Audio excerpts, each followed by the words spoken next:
चलिए अब हम स्टार्ट करते हैं मध्य प्रदेश के प्रसिद्ध नगरों के उपनाम। जैसे कोई भी प्रसिद्ध नगर हो गया तो उसको किस किस और नाम से भी जानते हैं।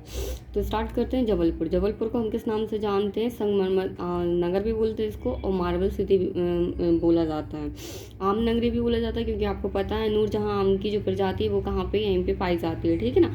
और मध्य प्रदेश में सबसे फेमस आम की प्रजाति कौन सी? नूरजहाँ आ जाती है। मतलब मोस्टली जो आम के पेड़ कहाँ पे? जबलपुर में ही पाए जाते हैं। धुआंधार नगरी भी बोला जाता है इसको ही, और संस्कार राजधानी भी बोला जाता है। साथ ही क्या है? समाधिया नगरी भी बोला है। समाधि नगरी किसको बोला जाता है? ऐसे मतलब समाधि एक यहाँ पे वर्ग रहता है जो क्या करता है? व्यापार करता है, ठीक है। तो वो एक वर्ग जो रहता है, व्यापार जो वर्ग रहता है वो काफ़ी बड़ी मात्रा में वहाँ पर रहता है, काफ़ी ज़्यादा लोग वहाँ रहते थे, इस वजह से को ही समाधिया नगरी भी कहा जाता है। इसके बाद हम चलते हैं मोस्ट इम्पॉर्टेंट ग्वालियर। ग्वालियर मध्य प्रदेश में अगर बात की जाए व्यापम के एग्जाम में तो बहुत ही ज़्यादा इंपॉर्टेंट आ जाता है, क्योंकि इससे कंफर्म ही है ग्वालियर से तानसेन से, और मोस्टली तानसेन से कंफर्म रहता है कि क्वेश्चन पूछते ही पूछते कि तानसेन का या जन्म कहाँ हुआ है, या फिर तानसेन समारोह कहाँ मनाया जाता है, इन सब और तानसेन के गुरु के बारे में पूछा जाता है। तो ऐसे क्वेश्चन मोस्टली यहाँ से बनते ही बनते हैं।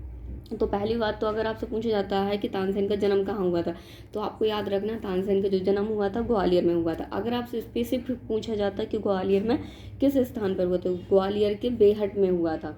कहाँ पे हुआ था? ग्वालियर के बेहट में हुआ था। तो आप इसको भी याद रख लीजिएगा, ठीक है। इसके बाद सिंधिया नगरी भी किसको ही कहा जाता है? ग्वालियर को ही कहा जाता है। गोपांचल नगरी भी कहा जाता है ग्वालियर को। गोपांचल नगरी किस वजह से गोपांचल नगरी क्यों कहा जाता है? क्योंकि जो ग्वालियर है ना वो कहाँ पे? गोपांचल पर्वत पर ही स्थित है। और साथ में अगर आपसे पूछा जाएगा कि ग्वालियर नाम क्यों रखा गया है, तो आपको याद रखना है यहाँ पे ग्वाला ऋषि के नाम पर रखा गया है, ठीक है। ग्वाला ऋषि के नाम पर ग्वालियर का नाम रखा गया है। और इसी को साथ में लेखा जोखा राजधानी भी कहा जाता है, जिब्राल्टर नगरी भी कहा जाता है। लेखा जोखा जो राजधानी कहा जाता है, किस वजह से कहा जाता है? महालेखाकार की वजह से। तो आपको बताना है कि महालेखाकार की स्थापना कब हुई थी, आप इसको याद रख लिए। 1985 में महालेखाकार की स्थापना हुई थी, और 2004 में भोपाल में उप महालेखाकार की स्थापना हुई है। साथ में ग्वालियर को क्या बोला जाता है? जिब्राल्टर नगरी भी कहा जाता है। तो सबसे पहले तानसेन हो गए, फिर इसके बाद सिंधिया आ जाते, क्योंकि वहाँ पे सिंधिया की पूरी फैमिली रहती है, तो इस वजह से इसको ग्वालियर में सिंधिया आ जाता है। गोपांचल वहाँ पहाड़ियाँ आ जाती। लेखा जोखा नगरी किस वजह से बोला जाता है? महालेखाकार की वजह से बोला। जिब्राल्टर नगरी भी बोला जाता है। इसके बाद हम चलते हैं भोपाल के ऊपर। तो भोपाल में क्या आ जाता है? सबसे पहले भोपाल को क्या बोला? नवाबों का शहर बोला जाता है, ठीक है। भोपाल को क्या? नवाबों का शहर, झीलों का शहर भी बोला जाता है। साथ में प्रशासनिक राजधानी भी बोला, जैसे आपको पता मध्य प्रदेश की राजधानी है, तो प्रशासनिक राजधानी भी भोपाल को बोला जाता है, और राजनीतिक राजधानी भी बोला जाता है। तो आपको इन चारों नामों को याद रखना है। इसके बाद आ जाता है शिवपुरी। शिवपुरी क्या? प्रथम पर्यटन नगरी बोला जाता है, ठीक है। पर्यटन अगर नगरी बस पूछा जाता है तो आपको बताना पचमढ़ी को बोला जाता है, लेकिन प्रथम पर्यटन नगरी तो आपको याद रखना है शिवपुरी को बोला जाता है। साथ ही 52 कुंडों का शहर भी किसको बोला जाता है? शिवपुरी को बोला जाता है। इसके बाद आते हैं पन्ना। पन्ना को क्या बोलते हैं? डायमंड नगरी। जैसे कि आपको पता है कि मध्य प्रदेश में भारत के किसी भी राज्य में क्या नहीं पाया जाता है? हीरा नहीं पाया। हीरा सिर्फ कहाँ पाया जाता है? मध्य प्रदेश में पाया जाता है, इस वजह से हीरा प्रदेश भी बोला जाता है मध्य प्रदेश को। तो अगर आपसे स्पेसिफिक पूछा जाता है किस जिले में हीरा पाया जाता है, तो पन्ना जिले में पाया जाता है। तो इसी को हीरा नगरी भी बोला जाता है, डायमंड नगरी बोला जाता है। साथ में जुगल किशोर नगरी भी बोला जाता है, क्योंकि ये पन्ना में जुगल किशोर महाराज का जो मंदिर है वो काफ़ी भव्य मंदिर बना हुआ है, तो इस वजह से जुगल किशोर नगरी भी बोला जाता है। आंवला नगरी भी बोला जाता है। पन्ना में आंवला के पेड़ काफ़ी बड़ी मात्रा में पाए जाते हैं, इस वजह से इसको आंवला नगरी भी बोला जाता है। इसके बाद हम चलते हैं रतलाम। तो रतलाम को क्या बोला जाता है? अंगूर नगरी बोला जाता है। अंगूर नगरी बोला जाता है, और शिव नगरी बोला, सेब नहीं आएगा, सॉरी, शिव नगरी भी इसको ही रतलाम को बोला जाता है। इसके बाद हम चलते हैं खंडवा।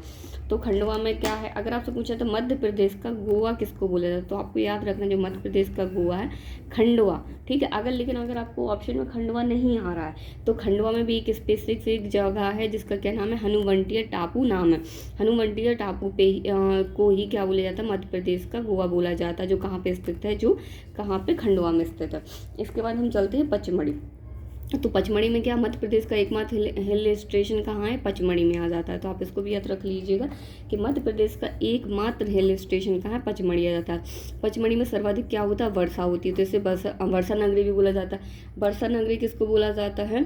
पचमढ़ी को बोला। अगर आपसे पूछा जाता है मध्य प्रदेश का ऐसे स्थान का नाम बताओ जहाँ पर सर्वाधिक वर्षा होती है, तो पचमढ़ी आ जाती है। लेकिन अगर आपसे वहीं पूछा जाता है कि मध्य प्रदेश के ऐसे जिले का नाम बताओ जहाँ पर सर्वाधिक वर्षा होती है, तो जिले में आपका जो आएगा बालाघाट आ गया, क्योंकि सर्वाधिक जो वर्षा होती है जिले में तो वो बालाघाट आ जाएगा। और अगर आपसे एक स्पेसिफिक स्थान पूछा जाएगा तो आपको क्या याद रखना है, पचमढ़ी रखना है, ठीक है। आई थिंक आपको दोनों इफेक्ट क्लियर हो गए। इसके बाद हम चलते हैं पर्यटन नगरी। जैसे अभी मैंने आपको बताया, अगर आपसे प्रथम पर्यटन नगरी पूछा जाएगा तो आपको शिवपुरी बताना, लेकिन अगर पर्यटन नगरी बताते तो आपको क्या बताना, पचमढ़ी बताना। इसके बाद इसी को क्या बोला जाता है, ग्रीष्मकालीन नगरी भी बोला जाता है। किसको, पचमढ़ी को ही बोला जाता है।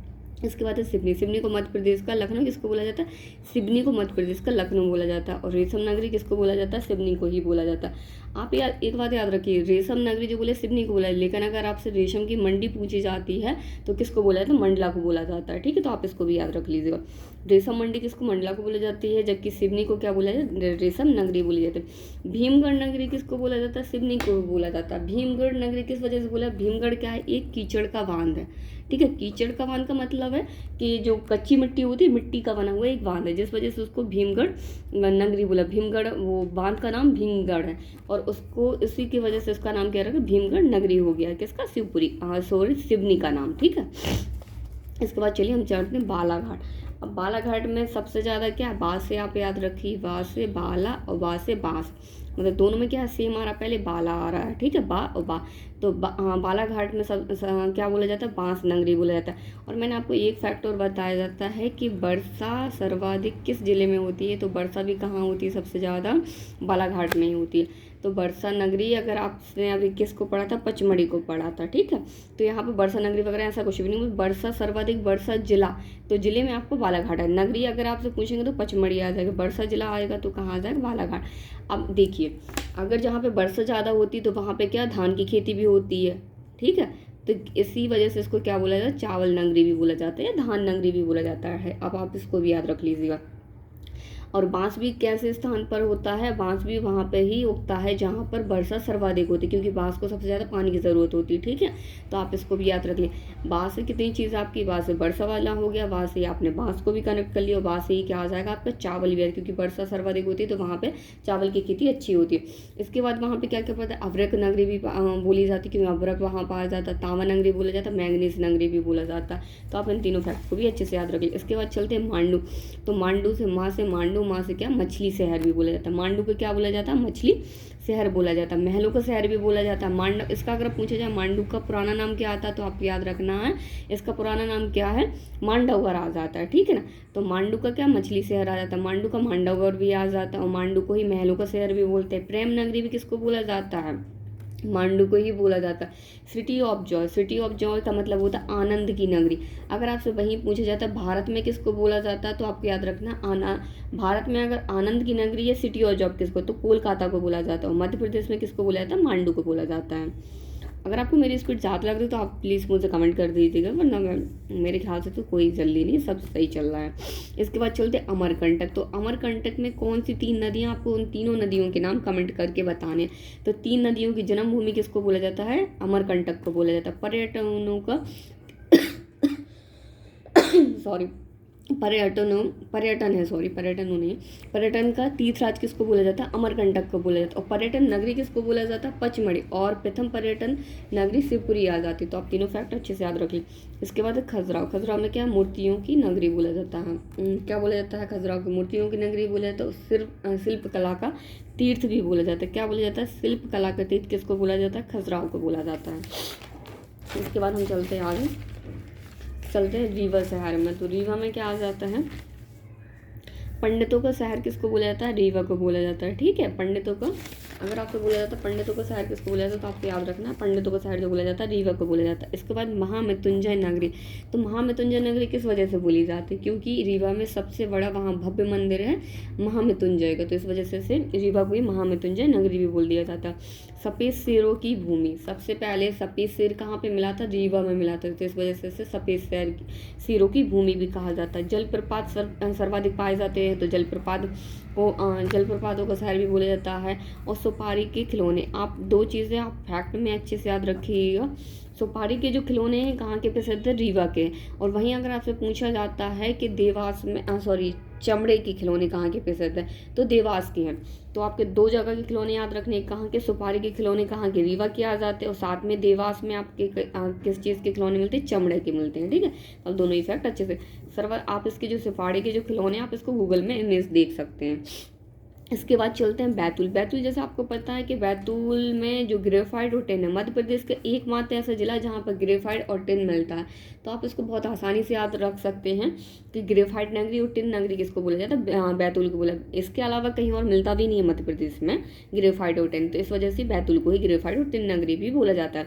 बालाजीपुरम नगरी बोला जाता है, ठीक है, क्योंकि वहाँ पे क्या है, बैतूल में बालाजीपुरम का मंदिर है, बालाजी का मंदिर है, भव्य मंदिर है, तो इस वजह से बहुत ज़्यादा प्रसिद्ध मंदिर भी है वहाँ का, तो इसी वजह से इसको बालाजी नगरी भी बोला जाता है। ठीक है, ताप्ती नदी का उद्गम जो होता है कहाँ पे होता है, बैतूल से ही होता है। और अगर आपसे पूछा जाता है ताप्ती नदी का उद्गम उत्सव कहाँ पे मनाया जाता है, तो आपको याद रखना बैतूल में ही मनाया जाता है। इसका उद्गम स्थल जो होता है ना, यहाँ पे ताप्ती नदी का उद्गम स्थल बहुत भव्य तरीके से बैतूल में मनाया जाता है।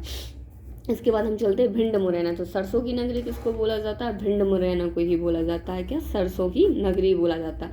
और वहाँ पे जैसे कि आपने सुना होगा कि जो भिंड मुरैना वाले इलाके हैं वहाँ पे डाकुओं के लिए बहुत ज़्यादा प्रसिद्ध रहा, तो इसी वजह से इसे डाकुओं की नगरी भी बोला जाता है। किसको बोला जाता है, भिंड मुरैना को ही डाकुओं की नगरी भी बोला जाता है। और इसी की वजह से दरसुओं की सरना स्थली, मतलब दरसू जो होते हैं डाकुओं को ही बोलते थे, तो इस वजह से दरसुओं की सरना स्थली भी किसको ही बोला जाता है, भिंड मुरैना को ही बोला जाता है।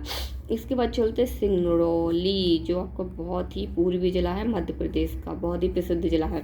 ऊर्जा राजधानी किसको बोला जाता है, किस जिले को बोला जाता है, सिंगरौली को बोला जाता है। मध्य प्रदेश का सिंगापुर किसको बोला जाता है, सिंगरौली को। अब आपको कमेंट करके बताना है कि मध्य प्रदेश का स्विट्जरलैंड किसको बोला जाता है, और उसका भी नाम साथ से ही आता है। जैसे सिंगापुर का नाम सिंगरौली आता है, उसी प्रकार से स्विट्जरलैंड का भी साथ से ही आता है। इसके बाद एक कोयला नगरी किसको बोला जाता है, सिंगरौली को ही बोला जाता है। अगर आपसे पूछा जाता है कि सबसे मोटी कितनी मोटी कोयला की परतें पाई जाती है सिंगरौली में, तो आपको याद रखना 136 मीटर मोटी पट्टी पाई जाती हैं सिंगरौली में। ठीक है, इसके बाद है पीथमपुर को क्या बोला, भारत का डेट्रॉइट बोला जाता है। पीथमपुर को क्या बोला जाता है, भारत का डेट्रॉइट बोला जाता है। इंडोमन नगरी भी बोला जाता है, आइसन नगरी भी बोला जाता है। आपको सारे फैक्ट याद रखने, आइसन नगरी बोला जाता है, इंडोमन नगरी बोला जाता है, साथ में क्या बोला जाता है, भारत का डेट्रॉइट भी बोला जाता है। कटनी में सिर्फ आपको एक ही फैक्ट याद रखना है, चूना नगरी किसको बोला जाता है, चूना नगरी जो बोला जाता है कटनी को बोला जाता है। रायसेन सांची नगरी, ठीक है, रायसेन को क्या बोले, सांची नगरी। जैसे कि आपको पता है बौद्ध तीर्थ स्थल है सांची, मतलब बहुत भव्य बौद्धों का तीर्थ स्थल माना जाता है, उनका बहुत ही प्राचीन स्थल है सांची। तो इसी वजह से वो कहाँ पे स्थित है, रायसेन जिले में स्थित है। तो रायसेन जिले का जो नाम है इसी वजह से, और दूसरे नाम से क्या प्रसिद्ध है, सांची नगरी भी रायसेन को ही बोला जाता है। तोता नगरी इसलिए ये बोला जाता है क्योंकि रायसेन का जो किला है ना, वो किसके लिए प्रसिद्ध है, तोतों के लिए ही फेमस है, तो इसी वजह से हमने इसको रायसेन को ही तोता नगरी भी बोल दिया। अगर आपसे कभी भी फैक्ट आता है कि मतलब मध्य प्रदेश का ऐसा कौन सा किला है जो तोतों के लिए प्रसिद्ध है, तो आपको याद रखना रायसेन का किला जो तोतों के लिए बहुत ही ज़्यादा फेमस है, उसी वजह से इसका नाम भी तोता नगरी कर दिया। इसके बाद चलते नरसिंहपुर। तो नरसिंहपुर में क्या, तुअर नगरी, क्योंकि वहाँ पे सर्वाधिक क्या होता है, तुअर की दाल और अरहर, मतलब दोनों एक ही होते हैं। तो अरहर नगरी या तुअर नगरी किसको बोला जाता है, नरसिंहपुर को बोला जाता है। गन्ना नगरी भी किसको बोला जाता है, गन्ना सर्वाधिक कहाँ होता है, नरसिंहपुर में होता है। साथ में आप इन वाले फैक्ट को भी याद रखते चलिए कि सर्वाधिक अरहर कहाँ होती है, नरसिंहपुर में होती है। गन्ना भी सर्वाधिक कहाँ पे होता है, नरसिंहपुर में होता है। बरमान नगरी इस वजह से बोला जाता है क्योंकि यहाँ पे बरमान जी का मेला लगता है 13 दिन का, तो इसी नरसिंहपुर में बरमान जी का मेला कितने दिन के लिए लगता है, 13 दिन के लिए लगता है, ठीक है, और इसी वजह से इसका नाम क्या होता है, बरमान नगरी भी हो गया। चलिए इसके बाद हम चलते देवास। तो देवास का जैसे कि अभी यहाँ पे सबसे प्रसिद्ध क्या है, चामुंडा नगरी, क्योंकि वहाँ पे क्या, चामुंडा देवी का मंदिर है, तो जिस वजह से इसका नाम क्या हो गया, चामुंडा नगरी हो गया। चमड़ा नगरी भी आ जाता है, जैसे मैंने आपको बताया तो सुपारी के खिलौने के लिए कौन सा जिला प्रसिद्ध था, रीवा था। उसी तरह से चमड़ा नगरी के लिए, चमड़ा खिलौनों के लिए कौन सा जिला प्रसिद्ध है, देवास है। सोयाबीन की जन्मभूमि, देखो सोयाबीन की दो फैक्ट है, एक सोयाबीन की जन्मभूमि जो बोला जाता है देवास को बोला जाता है, किसको बोला जाता है, और सोयाबीन शहर जो अगर पूछा जाता है तो आपको याद रखना उज्जैन को, सोयाबीन का जो शहर है वो उज्जैन आ जाता है, और सोयाबीन की जो जन्मभूमि है वो देवास को बोला जाता है। वैज्ञानिक शहर किसको बोला जाता है, देवास को बोला जाता है, और ज्ञान का जो शहर आ जाता है वो आपका उज्जैन आता है। तो दोनों ही अलग अलग फैक्ट, मैं आपको बताऊंगी उज्जैन को ही क्यों ज्ञान का शहर बोला जाता है, ठीक है। इसके बाद चलते बुरहानपुर, बुरहानपुर को क्या बोला जाता है, गंजेड़ियों का सर बोला जाता है, मतलब जो गांजा फूकते रहते हैं ना उसको, उस वजह से इसको क्या बोला जाता है, गंजेड़ियों का स्वर्ग बोला जाता है, किसको, बुरहानपुर को बोला जाता है। और बुरहानपुर का दूसरा नाम भी आपको बताना कि खानदेश किसको बोला जाता है, और दक्षिण का प्रवेश द्वार भी किसको कहा जाता है, ठीक है। इसके बाद है मैहर, मैहर में क्या है, मैहर को क्या बोलते हैं, संगीत नगरी बोलते हैं, ठीक है। आला नगरी भी बोला जाता है और शारदा नगरी भी बोला जाता है। जैसे आपको पता है आला नगरी किस वजह से बोला जाता है, सबसे पहले बोला जाता है कि शारदा माता की जो पूजा करने आते हैं सबसे पहले कौन आते हैं, आला आते हैं, आला उदली आते हैं, तो इस वजह से इसको आला नगरी भी बोला जाता है और शारदा नगरी भी बोला जाता है। अगर आपसे पूछा जाता है कि शारदा माता के वहाँ मंदिर में कितनी सीढ़ियाँ, तो आपको याद रखना है वहाँ 1400 सीढ़ियाँ हैं, कितनी सीढ़ियाँ, 1400 सीढ़ियाँ हैं मंदिर में। इसके बाद चलते सतना, तो सतना में क्या आ जाता है, सतना को क्या बोला जाता है, अकबर द्वितीय की नगरी बोला जाता है, क्या बोला जाता है, सतना को अकबर द्वितीय की नगरी बोला जाता है। भरहुत इस नगरी भी बोला जाता है, क्योंकि सतना में भरूच स्तूप भी है तो इस वजह से भरूच नगरी बोला जाता है। सपारी नगरी भी बोला जाता है, सपारी नगरी, क्योंकि यहाँ पे सबसे पहले 2016 में सपारी शुरू हो गई थी, इस वजह से उसको सफारी नगरी भी बोला जाता है, ठीक है। इसके बाद मंदसौर, मंदसौर में क्या है, पशुपतिनाथ का मंदिर है, तो इस वजह से उसे पशुपतिनाथ नगरी बोला जाता है, मंदिर नहीं है सॉरी, यहाँ पे नगरी आ जाएगा, ठीक है, नगरी बोला जाता है। अफीम नगरी भी किसको, मंदसौर को भी बोला जाता है। तो गंजेड़ी को सर किसको बोल रहे थे हम, बुरहानपुर को बोल रहे थे, वहीं पे मंदसौर को क्या बोला है, अफीम नगरी, हम किसको बोल रहे हैं, मंदसौर को बोल रहे हैं। इसके बाद चलते उज्जैन, उज्जैन को क्या बोलते हैं, महाकाल नगरी। अब इसको तो बताने की ज़रूरत नहीं है, सबको ही पता होगा महाकाल नगरी के बारे में। तो उज्जैन को क्या बोलते हैं, महाकाल नगरी। देवी देवता का शहर भी किसको बोला जाता है, उज्जैन को, क्योंकि सर्वाधिक देवी देवता का वास कहाँ पे, उज्जैन में ही है, तो आप इसको भी याद रख ले, देवी देवता का सर्वाधिक वास कहाँ, उज्जैन में। घाटों का शहर भी बोला जाता है, सबसे ज़्यादा घाट कहाँ पे है, घाट कहाँ पे, सर्वाधिक उज्जैन में, जिस वजह से इसे घाटों का शहर भी बोला जाता है, ठीक है। पृथ्वी का केंद्र बिंदु किसको बोला जाता है, उज्जैन को ही बोला जाता है। पृथ्वी का केंद्र बिंदु कहाँ है, उज्जैन है। ज्ञान का शहर, ज्ञान का शहर इस वजह से बोला जाता है क्योंकि हमारे यहाँ पे जो प्राचीन काल में जितने भी गणितज्ञ और ज्योतिषी रहे हैं वो कहाँ से, उनने कहाँ से इसकी शिक्षा स्टार्ट की थी, ज्योतिष की, गणितज्ञ की, उज्जैन शहर से की थी, और फिर वहीं से उज्जैन शहर से पूरे भारत और पूरी दुनिया में वहाँ से ज्योतिष और गणितज्ञ की जो पहचान हुई थी वहीं से हुई थी, तो इस वजह से अपन इसको क्या बोलते हैं, ज्ञान का शहर भी बोलते हैं, ठीक है। ज्योतिष विद्या कहाँ से स्टार्ट हुई है, यहाँ से उज्जैन से स्टार्ट हुई, आप इसको भी याद रखिए। सोयाबीन शहर, मैंने आपको बताया तो सोयाबीन अगर आपसे शहर पूछा जाएगा तो आपको क्या, उज्जैन बना। अगर आप वहीं पूछा जाए सोयाबीन की जन्मभूमि तो आपको देवास बताना है, ठीक है। इसके बाद चलते हैं उज्जैन, तो उज्जैन में सबसे पहले क्या आता है, उज्जैन को क्या बोलते हैं, स्वच्छ नगरी। सबसे सुंदर और सबसे स्वच्छ नगर कौन सा, उज्जैन आता है, तो इस वजह से क्या बोला जाता है, स्वच्छ नगरी उज्जैन को, सॉरी इंदौर को बोला जाता है, उज्जैन नहीं, इसको इंदौर को बोला। और इंदौर में ही क्या थी, कौन रहती थी, महारानी होलकर रहती थी, तो इस वजह से इसको होलकर नगरी भी बोला जाता है, किसको, इंदौर को ही बोला जाता है। अपराध नगरी, मतलब जो मध्य प्रदेश का इंदौर जिला है ना वो अपराध के मामले में सबसे आगे, इस वजह से इसको क्या, इसका नाम उपनाम ही हो गया अपराध नगरी, की क्राइम में सबसे पहले नंबर पे कौन सा अपना जिला आता है, इंदौर आता है, तो इस वजह से अपराध नगरी भी इसका नाम हो गया।